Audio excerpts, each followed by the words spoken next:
Welcome to The Topic, where we highlight Houston Community College, our students, our programs, and our reach into the community. I'm Todd Duplantis. Houston Community College is known for HCC's West Houston Institute, and it's the reimagination and reinvention of higher education. The challenges of COVID-19 have made that more vital in these current times. We're joined today to talk more about this by Dr. Butch, director of the West Houston Institute, and also Jordan Carswell, Program Director for the West Houston Institute's IDEAStudio and IDEAS Academy. Welcome to you both. First, Butch, I want to ask you this because we've talked before about some of the changes you've had to go through at the West Houston Institute. Can you just give us a quick update where you are right now and what it's looking like for the fall, especially with the uncertainty and the cases around the city of Houston? You know, there's been tremendous challenges for colleges and universities throughout the nation, and HCC is not immune to that. The fortunate thing is that we have had some excellent planning, especially at the West Houston Institute, in terms of thinking about the future and how we might reimagine education, as you've duly noted. So we're continuing that mission, and it's become more vital than ever. We have seen Dr. Laura Williamson's services used more and more as she's facilitating remote sessions. Coincidentally, as we've gone remote, those services have become even more vital in terms of making sure that we emulate to the best of our abilities the in-person experience, and technology is a great mediator in that. But you know, when we envisioned the West Houston Institute more than 6 years ago now, actually 7, we knew that it would be subject to constant change. And in fact, the only thing constant in today's environment is change, mediated, of course, by technology. And so the COVID crisis, while devastating to families and, of course, lives and businesses, it's created some opportunities. It served as a catalyst to help advance the notion of innovation and reimagining higher ed. Let's talk about one of the initiatives you have on right now, an interdisciplinary project called Back to the Future. This initiative is part of the reimagination of higher education, to the extent that we've got to stop thinking of knowledge as siloed. If we want to make our courses meaningful to our students and have them, and relevant for that matter, you have to frame it in such a way as there is a built-in interest and a built-in concept of how all the things that they're learning throughout college directly relates to one another. So I'm going to toss the ball to Jordan and let him talk a little bit more about that, and then I'll be happy to talk a little bit about the interns that are helping us. So the Back to the Future project is a continuation of a project that we began with A-Leaf early college students back in the spring of 2018. Our IDEAS Academy program is a cohort program that gathers together a cohort of students to go through a design challenge. And through that process, they're given an opportunity to develop the mindsets and the skill sets that we think are so important for their future, whatever their profession or career may be once they leave Houston Community College. And so that first year, we looked at the problem of food security, and we found just so many other smaller issues and things that we could take up and address with that.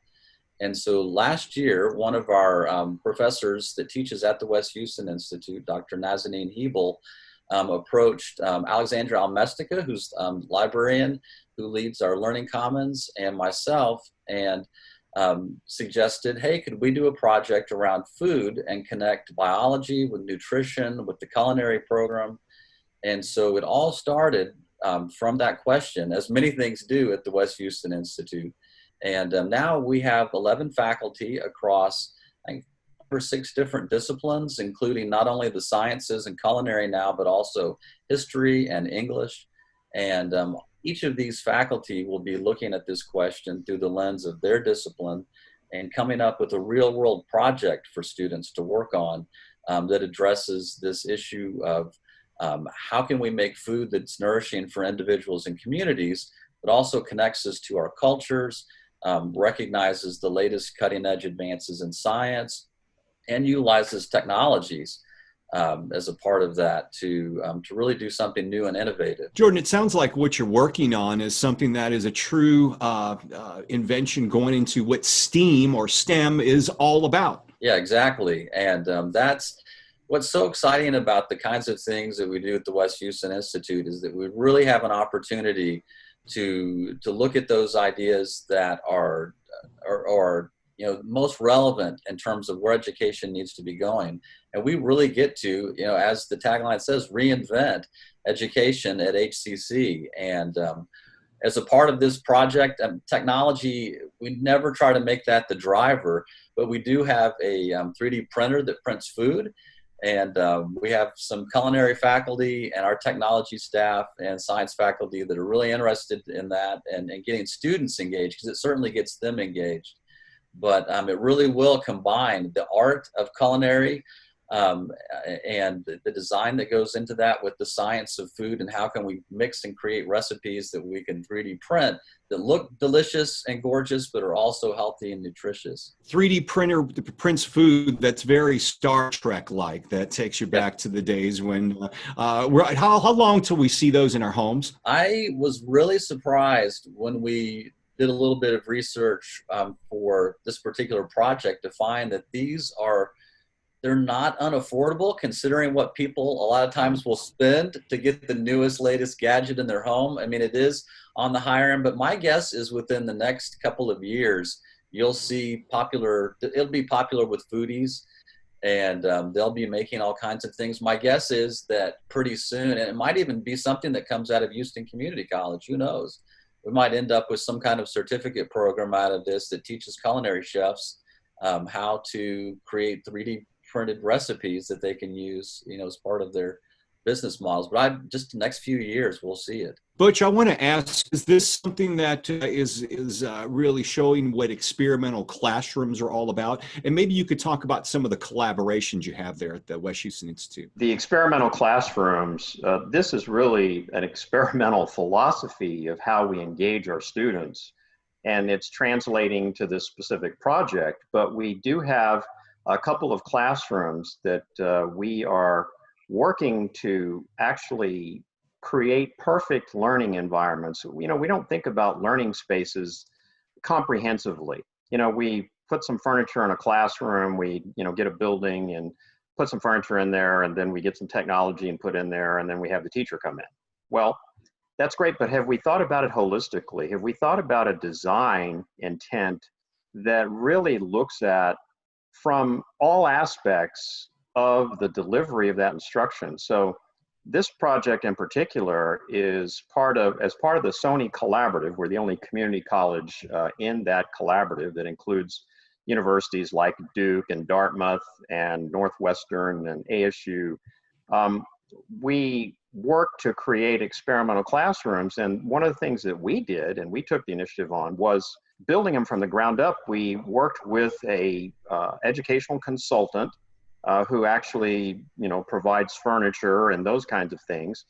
And we helped design some of the furniture that went into these two classrooms for optimal inclusion of all students. We assume that students come in and they're all the same. They're not all the same. And, we even have chairs that you'd be surprised, and you should come and see it if you have not, these classrooms, because there's a variety of different kinds of seating. Some people want to be, more in groups, others, like a more solitary experience. I could go on and on about this, but in essence, what we do is we take into consideration all of that. We work with Sony on the technology, and then we're applying the latest and greatest active learning pedagogies in there, all with the goal of, does it increase student and faculty satisfaction? Does it result in higher levels of engagement? Does it result in higher levels of student success? And if we find that it does, then it's worth the investment. By the way, all this was donated free to Houston Community College by the companies, because they're very interested in us rigorously testing to see what difference it might make to help our students succeed. We're talking with Dr. Butch Herod and Jordan Carswell from the Westin Institute. Stay tuned to the topic. We're going to have more coming up. I want to hear more about these food printers. We're going to talk about that coming back. And then we'll also talk more about the Ideas Academy and IDEAStudio. Stay tuned for the topic.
Welcome back to the topic. We've been speaking with Dr. Butch Harrod, director of HCC's West Houston Institute, and we're also been joined by Jordan Carswell, program director for West Houston Institute's IDEAStudio and IDEAS Academy.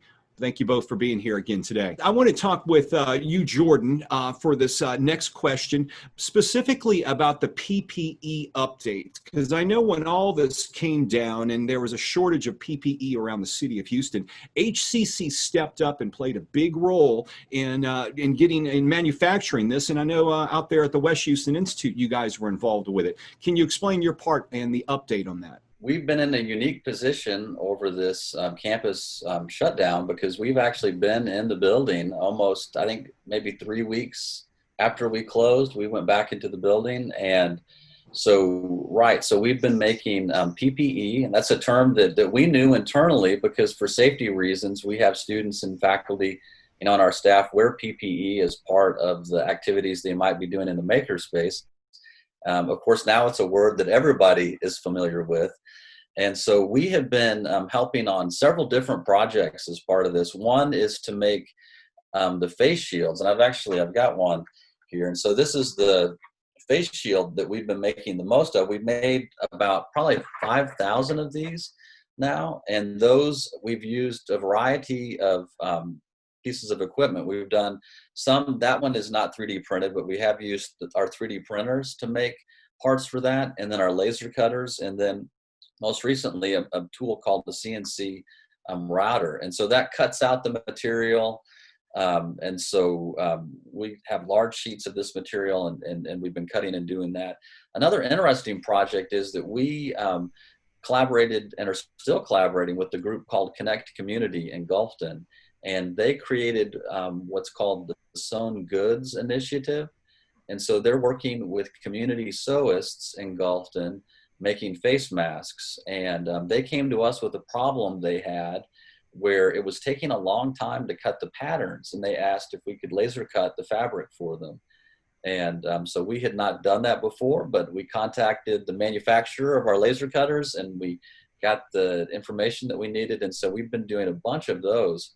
Our most recent project, so combined real quick with the H-Force initiative, which is Houston Community College led initiative that engages also with other schools and organizations in Houston, we produced at this point over 12,800 pieces of PPE. And just at Houston Community College, between ourselves and the Stafford campus in advanced manufacturing, we've made 7,258 pieces of PPE. There was a bit of a slowdown in Houston in cases and the need for PPE.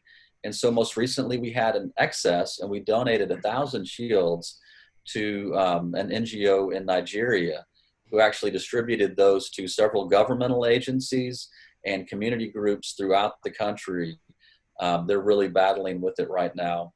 Now that Houston is seeing its caseload go back up, Connect Community just recently reached out to us again, and I've got staff in the space as we speak who are laser cutting patterns for that. And we also have another kind of a cool project that was brought to us by one of our board members of our HCC Foundation. That's a project that's taking place in Third Ward where they're creating face masks and actually having local artists paint those. The goal there is to get kind of a cultural angle on this. We know that there's been, some disagreement, I guess, about wearing face masks or not wearing face masks. And so a group of artists said, how can we make these so appealing and so cool that people want to be a part of that experience? And so that's something that we're also helping out with. So it's been really cool to have, this kind of role to play at the West Houston Institute. Butch, this is really kind of what I imagine you had envisioned when the West Houston Institute was still on the drawing board. I mean, you've got a collaboration across the district, bringing in community partners, raising money, and producing something for the community. Absolutely. This was, we spent 5 years iterating and reimagining how this building and how the spaces would operate in, holistically with each other. And more importantly, how that all the pieces would fit together, which means that the things that we're doing now, we expect those to change. We expect there to, the WHI will undergo constant iteration. We certainly didn't envision being vital and essential to our community in the production of PPE. We knew we had the capacity, but we're not a manufacturing site. And so I want to give kudos to Jordan and his staff in particular, because of our reputation and innovation, those networks reached out to us. And I have to tell you, kudos to a couple of people on Jordan's staff who actually came up with some new designs for the face shields that were then adopted by some of the people. They said, this is great. And they were simpler, they were more efficient, more cost efficient, and actually did a better job of protection in my estimation. But certainly those are the kinds of things that we definitely wanted to do and had in mind when we created the Institute. So it's all aspects of how we innovate and serve our community, as well as how we innovate and serve higher education in new and different ways. I'm going to ask you both the same question. I'll let you both answer because we're getting to the end of our time. But being that we've been in this now for going on 6 months in this shutdown, or headed into 6 months, what do you think we've learned from this that we're going to incorporate as we move forward into the fall and beyond? World's going to look a lot different once we get back in those buildings. But what have you learned from this, and what do you see us incorporating? And Jordan, I'll start with you. I agree. It does feel like we're at least at 6 months with this. Like Butch has already said, we knew at the Westin Institute that we needed to be leaders at Houston Community College in getting faculty and staff and students to really be able to see innovation as a process that involves being able to adapt and iterate and respond to the times. And so in a lot of ways, I feel like people are a lot more receptive to that message now, and seeing that. I think we've seen the role that technology can play from our ability as a local community college makerspace to produce thousands of pieces of protective equipment to people, something that we've never done before. That certainly these new technologies are things that people now are wanting to know even more about.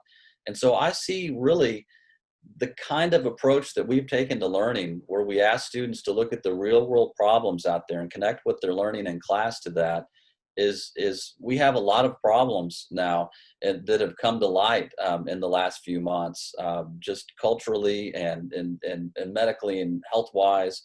And I think people are going to be looking to see, how can I work from home? How can I go to school from home? How can I do a lot of things that I used to get out in the community and do?